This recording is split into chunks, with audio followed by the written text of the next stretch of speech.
Adelante entonces, Raúl Pía, que ha levantado la mano. En realidad voy a preguntarte sobre la última diapositiva que pusiste, donde hablas de la personalidad. Y yo leyendo alguna bibliografía acerca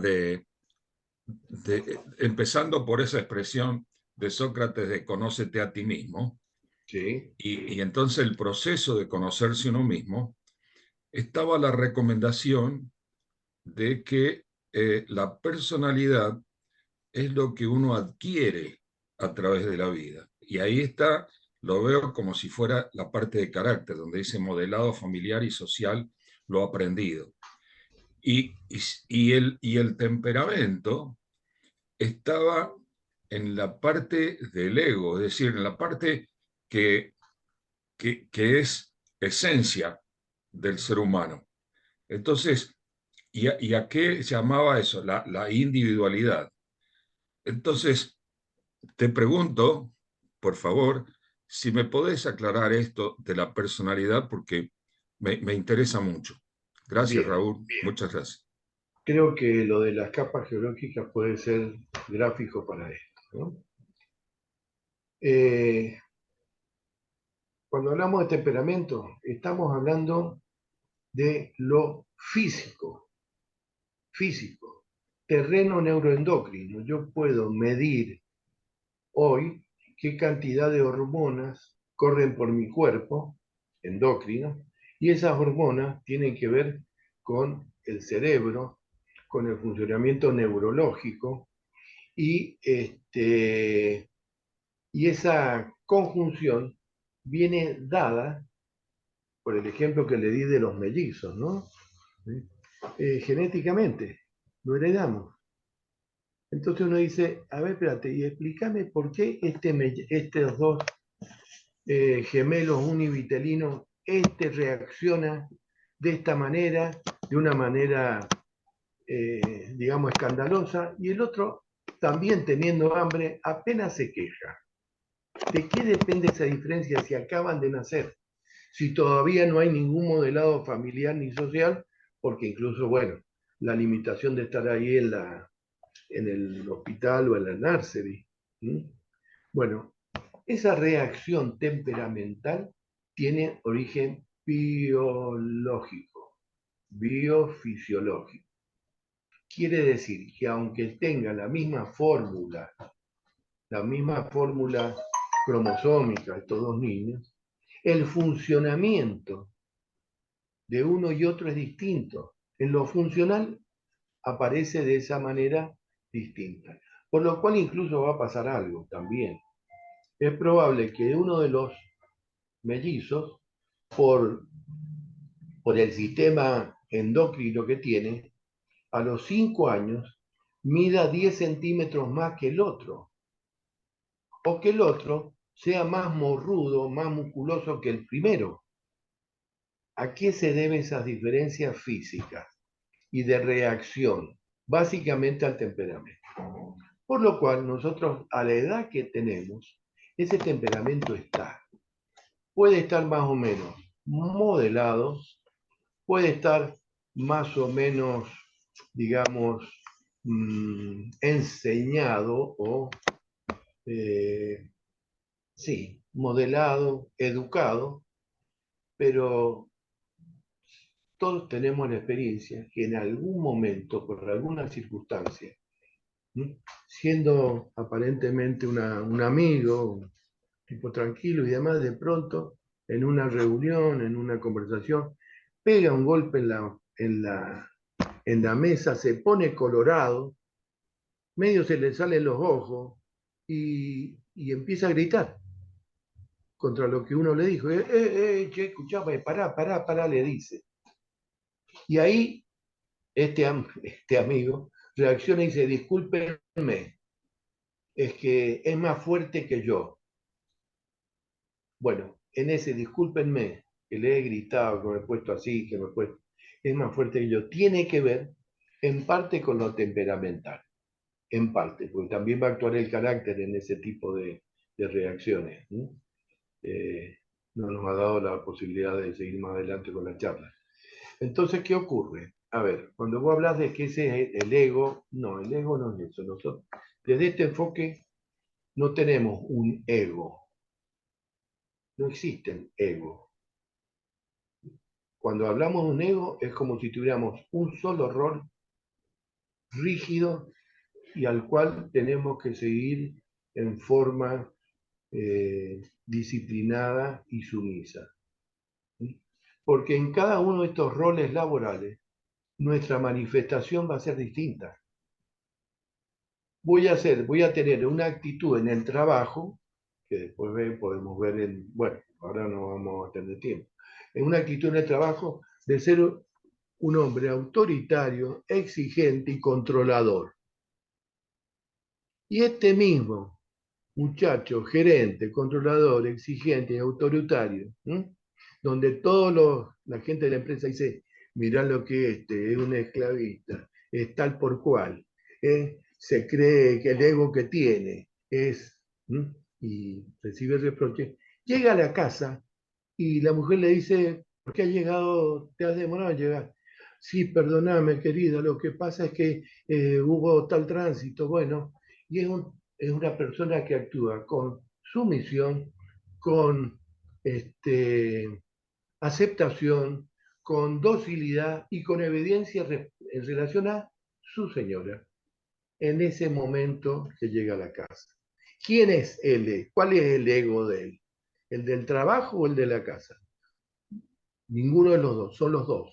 Pero por eso a eso no le llamamos, este enfoque, que es el análisis transaccional, no usamos la palabra, no uso la palabra ego, está muy ligada al enfoque psicoanalista, donde se hablaba de super yo o superego, ego y ego. Sí, gracias. ¿Alguna otra pregunta? Bueno, intertanto pasamos a Victorio, después de nuevo a Roberto hasta que solucione su Bueno, problema de audio. Adelante, Victorio.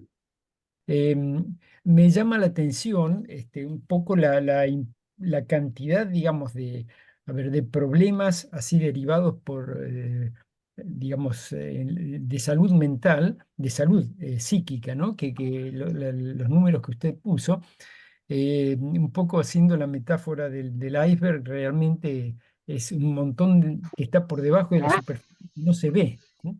Y realmente creo, me parece, sería importante eso, a lo mejor poder, no sé, hacer conciencia de eso para que puedan tratarse, detectarse casos tempranamente bueno, y tratarse de alguna manera, ¿no? Porque son, como los datos que usted ha puesto allí, mucha, digamos, una importancia muy grande, ¿no? Es decir, en toda la gente. Y hasta por ahí para la gente que no maneja el tema pueden parecer cosas muy finitas de separar, digamos, qué es algo patológico o algo no patológico, dónde estaría la línea que separa algo que precisa ser tratado y algo que corresponde a la forma de ser de esa persona, ¿no? Pero me llamó la atención esos números que puso, ¿no? sí, tienes razón, Victorio. Esos números están así y no son de ahora, son de unos años atrás. No sé qué ha pasado después de la pandemia, pero yo le puedo decir por mi actividad en el consultorio que después de la pandemia y le agregamos a la pandemia en esta bendita crisis que nos complica a todos la vida innecesariamente, que las consultas se han multiplicado. Y muchos no pueden venir porque no pueden pagar la consulta, sino tampoco el coseguro de una obra social. Y más si uno tiene que ver a un paciente todas las semanas y durante 4, 5, 6 meses, todas las semanas. Son tratamientos que, como ustedes vieron por ahí, se demoran. Bueno, doctor, ya voy a volver. Y bueno, me las voy bancando como puedo. Y cada uno trata de sobrellevar su trastorno, su malestar, su ansiedad, como puede, como le parece. porque tampoco hay conciencia de salud mental. Acá se han preocupado muchísimo en este país y con una intención, digamos, y digamos no está mal, pero con un sesgo político muy marcado de la educación sexual. Y la educación sexual no es nada más que un aspecto secundario de la salud mental. Sin salud mental, usted no puede ser un sujeto educado sexualmente, porque la sexualidad tiene que ver con, desde el temperamento, de ese cerebro primitivo donde está, digamos, el instinto sexual, hasta la educación y el carácter, en donde cómo yo vivo mi sexualidad. Pero para eso tengo que entender primero cómo yo vivo mi ser yo mismo, quién soy yo mismo, ¿eh? ¿Qué es lo que quiero de la vida? ¿Cómo la voy a encarar? ¿Para qué? Y eso que tendría que empezar a enseñarse a los chicos en la primaria, en los últimos años de primaria, lo básico, y en la secundaria profundizarlo no se enseña. Entonces, nuestro país en general es un país ignorante de lo psicológico.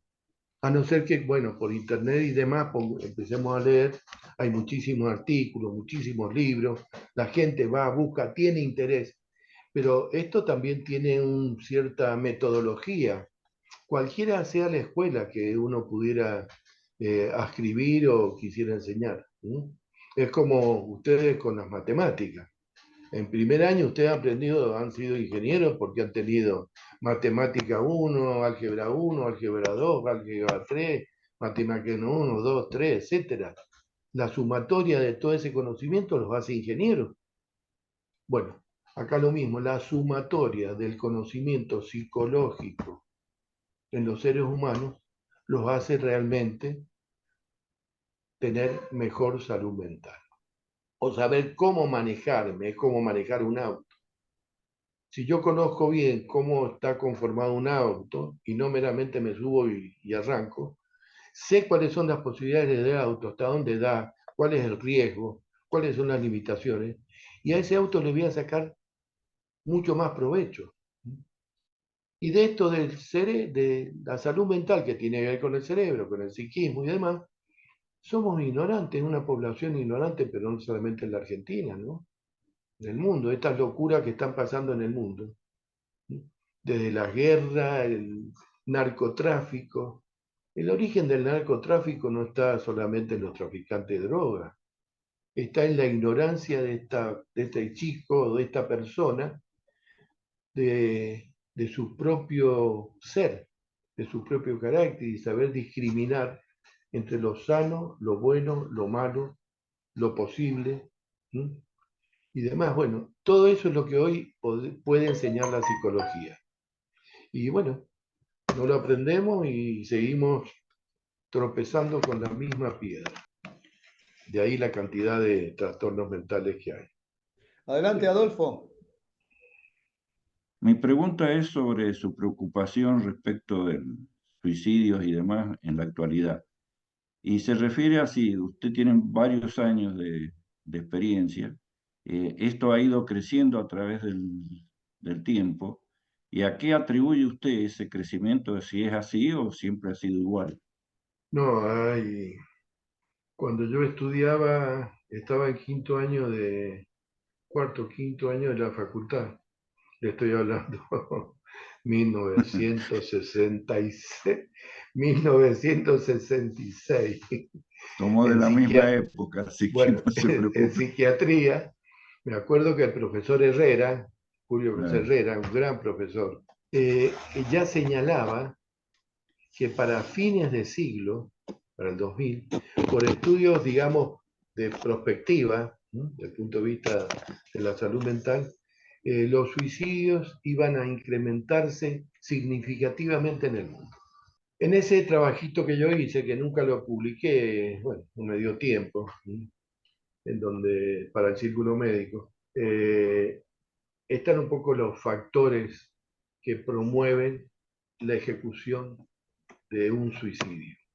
De factores físicos, ambientales, como pueden ser el cambio de las estaciones. Los suicidios son más frecuentes, por lo menos acá en la Argentina, para el mes de marzo-abril, cuando se pasa del verano al otoño, como de la primavera al verano, septiembre-octubre. Yo tenía gráficas ahí que se veían muy claritas. Factores, digamos, de tipo físico, factores sociales que tienen que ver con el grado de confort o con el grado de disconfort y de frustración que tiene esa persona con el medio en donde se desarrolla. Y tercero, con las condiciones personales, con la personalidad, si vos quieres, o con su carácter y temperamento, que juega el papel esencial. Porque así como hay personas que se frustran frente a una situación social severa, grave, catastrófica, como es la guerra, o podemos poner el caso de los campos de concentración en Alemania en la época de los nazis. Muchas personas no pueden subsistir a esto y se enferman o se mueren. Se enferman psicológicamente o mentalmente o se mueren por enfermedades físicas. Pero así hay un montón que son capaces de superar y de sobrellevar tanto el campo de concentración como la guerra. Ahí se habla de resiliencia. ¿Qué quiere decir? Y hay personas que tienen condiciones físicas y psicológicas que le permiten afrontar algo terrible, como podría ser la muerte de una familia donde queda nada más que el marido que manejaba el auto, o la mujer que se salvó y murieron sus 3 hijos y su marido.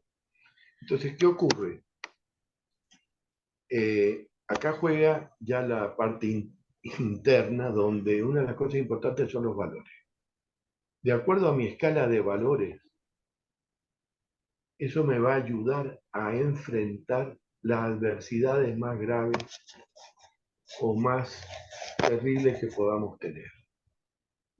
Desde estar en la cárcel con 10 años de prisión por un delito, hasta la muerte de un ser querido, o la muerte, un accidente, o la propia limitación porque tuve un accidente y me cortaron las 2 piernas a nivel de la ingle, o he perdido la mitad de la sensibilidad del cuerpo. Entonces, en esto juegan muchos los valores. Los valores espirituales, los valores, si quieren, religiosos, sin necesariamente sean, digamos, de una u otra religión, ¿no? Y los valores están conformados por cómo yo he armado cómo se ha ido armando mi personalidad. ¿Puedo modificarlos? Claro que puedo modificarlos. ¿Es un trabajo fácil? No, no es fácil. ¿Se puede? Sí se puede. ¿Lleva tiempo? Lleva tiempo, pero es posible. ¿Sí? Entonces, Doctor, hoy se sí, ve que esta pérdida de valores, porque la familia ha cambiado, hay familias monoparentales, familias ensambladas, familias donde los hijos tienen los padres, pero los padres no están presentes porque laburan 8 o 10 horas cada uno. Los hijos se la pasan en la escuela. En la escuela cada maestra piensa distinto, bueno, en alguna cosa es común la instrucción, pero después en la transmisión de ejemplos, las maestras no son todas iguales. Entonces todo eso hace que esa escala de valores sea débil, sea floja. Y entonces, frente a un hecho de este tipo, bueno, que me tortura, que me duele y que no lo soporto, me mato porque no quiera vivir, porque no ame la vida, me mato porque no soporto este modo de vivir. Es una huida a una situación que es insoportable para esa persona. doctor, ¿usted cree que la escuela primaria puede aportar algo en fortalecer esas virtudes, esos valores, o realmente es muy relativo? Pero sin duda. Mire, la base de los valores está en la familia. Claro. los primeros que tienen que aportar valores son el papá y la mamá. ¿Desde cuándo? Desde que el bebé, podemos decir, se sienta a la mesa, a los 6 meses. ¿Qué valor uno le puede pasar a ese bebé de 6 meses que no razona, que no piensa y que solamente percibe lo que le rodea? Y el primer valor es el valor del respeto, donde el bebé escucha que el papá y la mamá hablan de un modo suave, agradable, se sonríen, lo miran a él, le dicen algo, comen lento, fíjense lo que le estoy diciendo, comen lento, esperan. Entonces el bebé incorpora esa vivencia. Y esa vivencia tiene que ver, podemos decir a futuro, si la familia sigue igual, a que este chico a los 10, 12, 14, 15 años, 20 años, sepa comer sanamente, pero no la comida, sino la actitud ante la comida. Y que sepa hablar con otro sanamente, sin necesidad de gritar, de mirar fijo, de señalar con el dedo, de golpear en la mesa, de decir escúchame, de tener actitud de mal humor y demás. Entonces la familia en los 3 primeros años de vida, Vittorio, ¿no? Los 3 primeros años de vida es el núcleo esencial de esto, que queda ya en el inconsciente profundo. Después se sigue creciendo, modelando, ¿no? Y a los 6, 7 años, ese niñito que va a la escuela tiene conformada una escala de valores, aunque él no la sepa, la actúa. Y si ese niño en la escuela pelea y es agresivo y demás, es que para él el valor agresividad es importante. ¿Dónde lo aprendió? ¿Quién se lo enseñó? En su casa. Sus padres y o hermanos, donde los padres no sabían cómo conducir una conducta de agresividad del hermano mayor con el más chiquito.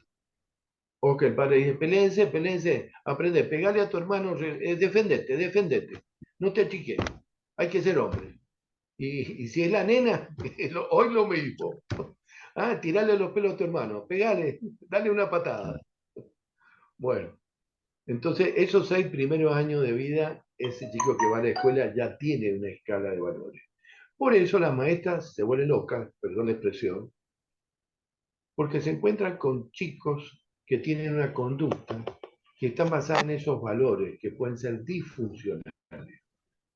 Entonces un chico que la mira a la maestra, no solamente no le tiene miedo, la provoca, no es dócil, no la escuchan, no le hace caso, y si no le dice la amenaza, le voy a decir a mi papá que usted me está gritando.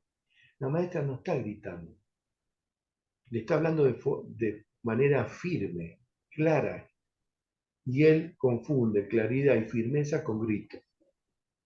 Y vienen los padres, ¿por qué usted le ha gritado a mi hijo? ¿Quién es usted? Entonces el segundo concepto, la autoridad se resiente. Muchas gracias, doctor. Muchas gracias. Adelante, Luis, con tu pregunta. Raúl, una pregunta. Se ha escuchado, se escucha, yo he escuchado varias veces, sobre todo biólogos, no profesionales de la salud mental, sino de la parte física, hablar de un segundo cerebro en el aparato digestivo. ¿Qué opinión te merece? Bueno, sí, es un modo, es como una metáfora, pero así es.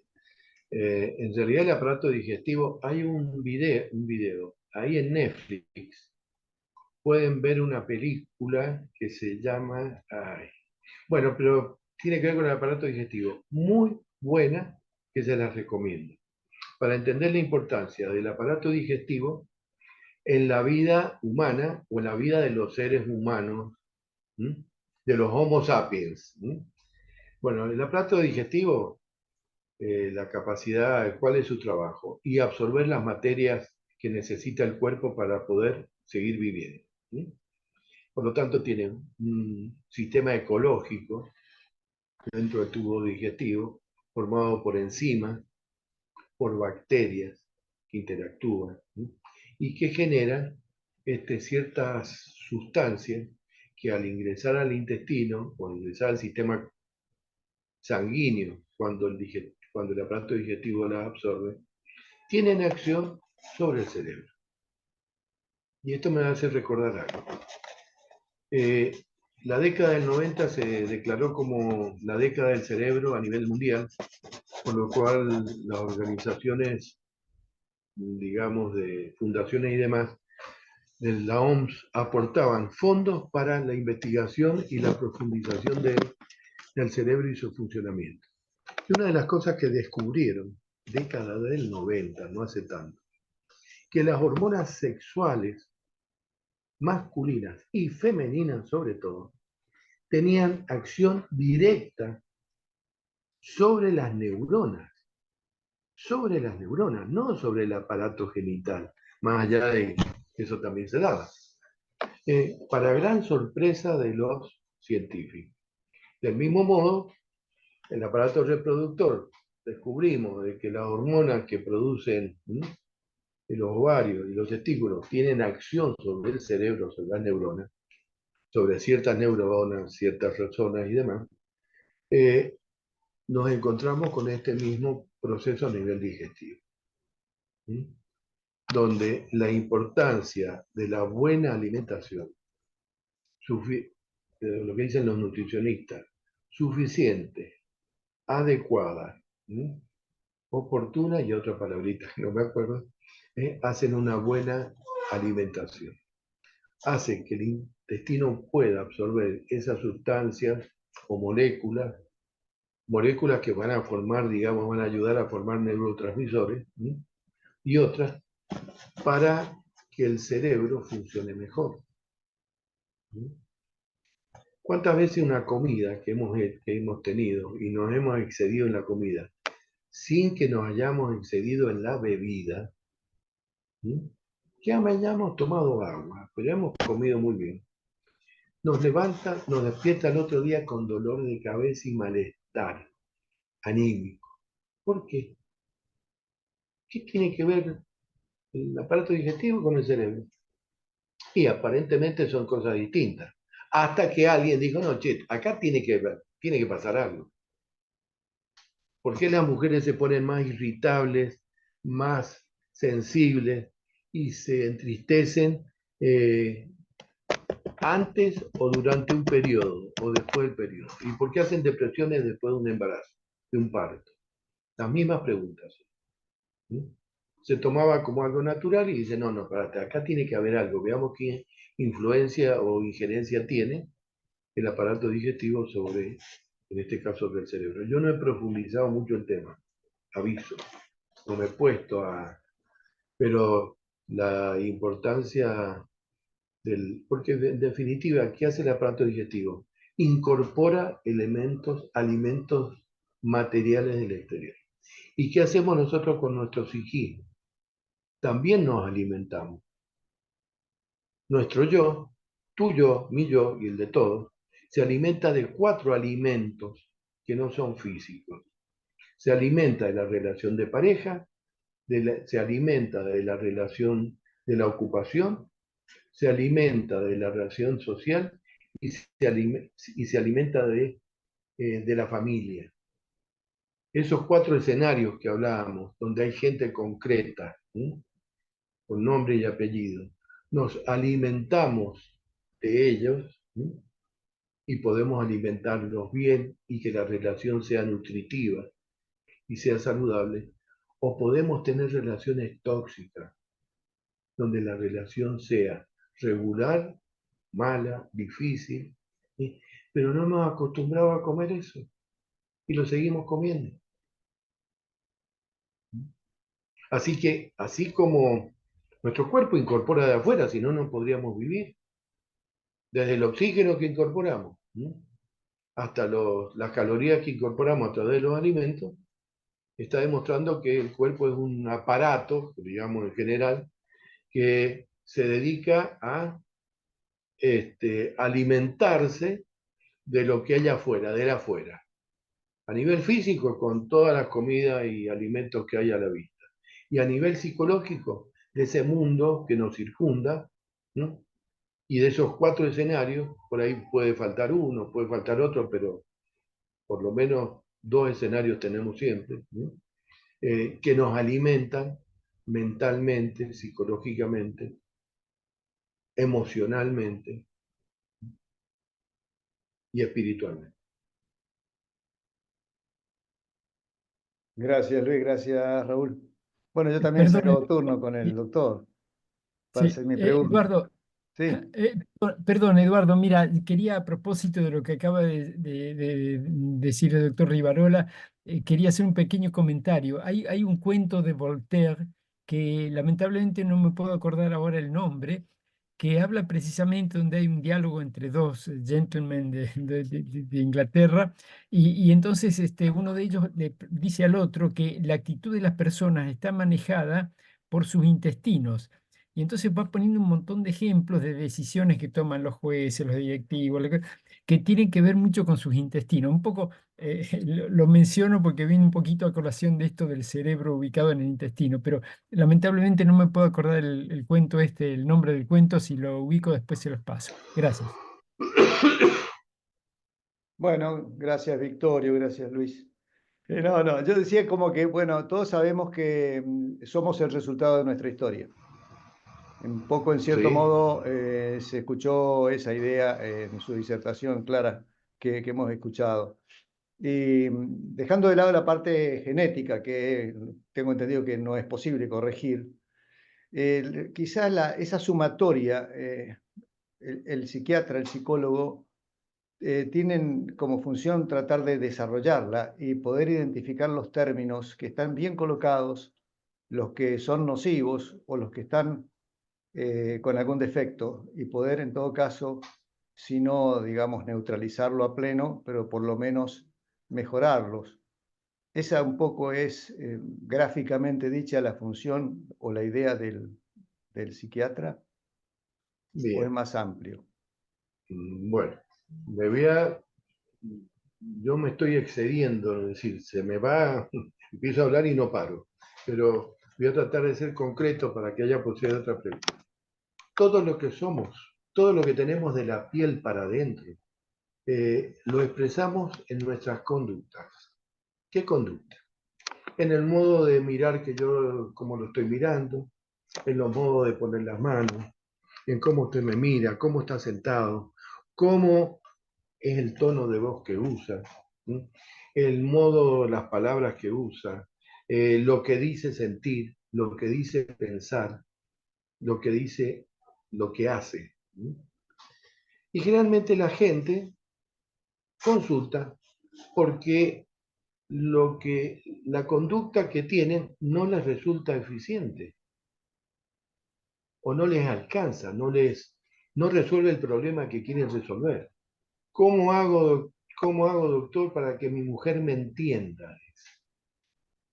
Como si el problema fuera de la mujer, ¿no? No, el problema no es de la mujer, es mío. ¿Qué me pasa a mí que no me hago entender? Si después de esta charla ustedes hacen ¿cómo se llama? Una encuesta. Entendió mucho, poco, nada Rivarola. Y todos ponen poco y nada.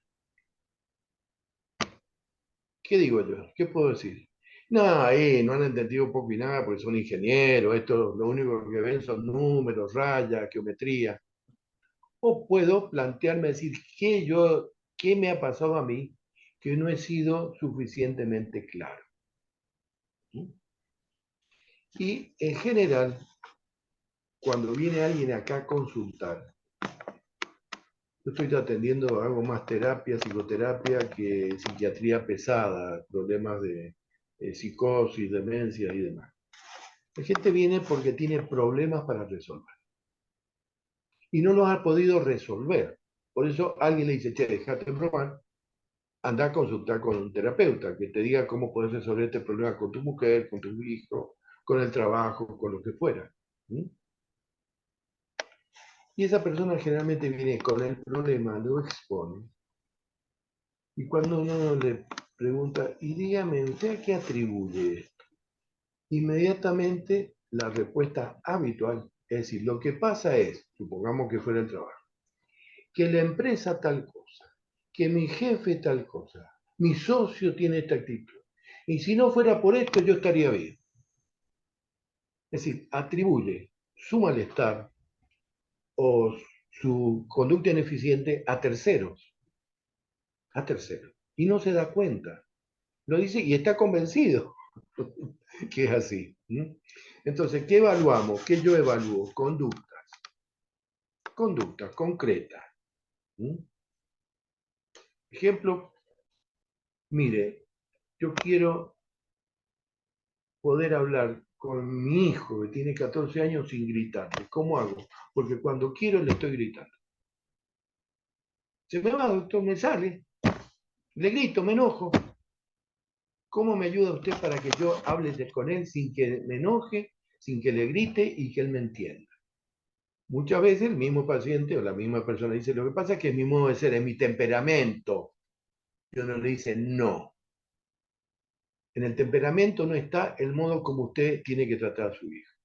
Eso tiene que ver con su carácter, con lo que usted ha aprendido a hablar, a dialogar, a conversar y demás. Bueno, y se trabaja la conducta, que por supuesto va a influir en la personalidad, sí, porque si yo le ayudo a esa persona y le doy el modo y le aprende el modo de poder hablar sin gritar o sin enojarse, eso va a actuar en él favorablemente porque su autoestima va a mejorar.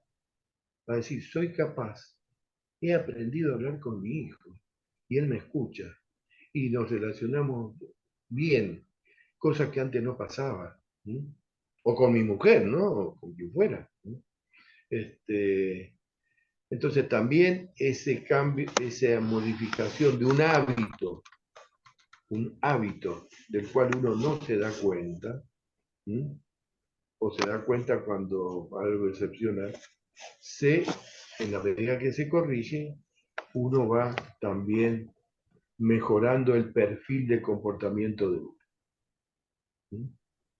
Entonces, ahora, este hombre tiene un cuadro de ansiedad, es un fóbico, es un depresivo, es, digamos, como un diagnóstico. Eso vemos en un segundo plano. En un segundo plano. A no ser que el cuadro sea tan franco y evidente que uno diga, mire, lo que pasa con su hijo es que usted tiene un trastorno fóbico. Y aquí hay que tratar su fobia. Mejorando su fobia, va a mejorar la relación con su hijo. Pero bueno, puede ser lo otro, ¿no? Acá usted ha aprendido a actuar así. Y eso lo ha naturalizado y le parece que es normal. Lo toma como normal y que los demás lo tienen que aceptar porque es su modo de ser. No es su modo de ser. Usted ha aprendido a funcionar así. Porque cuando usted necesita, puede no gritar y hablar suavemente. Cuando usted le va a pedir un crédito a un gerente, hoy pedir crédito es complicado, pero bueno, la época pasada, o quiero cambiar el auto, voy a hablar con el gerente y voy a hablar suavemente, cordialmente, me voy a sonreír, ¿sí? Voy a hacer un chiste. ¿Y por qué eso mismo no lo hago en otro escenario? No lo hago con otro, que es mi mujer, mi hijo, mi padre, mi hermano, mi cuñado, bueno, quien fuera. Entonces, fundamentalmente, hay que trabajar y el esquema este modelo transaccional, apunta a las conductas, pero en un segundo plano, sin desmerecerlo, a la posibilidad de que esas conductas sean parte de un trastorno psicoanímico, psicológico o mental. Muy bien, muchas gracias. Muy claro. O sea, no tercerizar lo que es propio. Yo voy a Eso, que tercerizar es ahora la responsabilidad de abrir los micrófonos para brindarle un aplauso que todavía no se lo hemos dado al doctor Raúl Rivarola, que nos ha ilustrado muchísimo hoy. Y agradecerle en nombre del Ateneo de la Ciencia y todos los agradecimientos que siguen, se los voy a dejar para tercerizar una vez más a nuestro querido amigo Raúl Pía. Adelante, muchas gracias, doctor. Reservamos este momento para todos los agradecimientos. En principio, para Raúl Rivarola, a quien ya lo consideramos un amigo del Ateneo Amigos de la Ciencia. Es decir, nosotros priorizamos la palabra amigos y eso nos ayuda en las relaciones. Así que muchísimas gracias, Raúl Rivarola. Agradecemos también a todos los que han asistido y aún a los que asistieron un ratito, pero esto va a quedar grabado, así que seguramente van a tener muchas presentaciones más.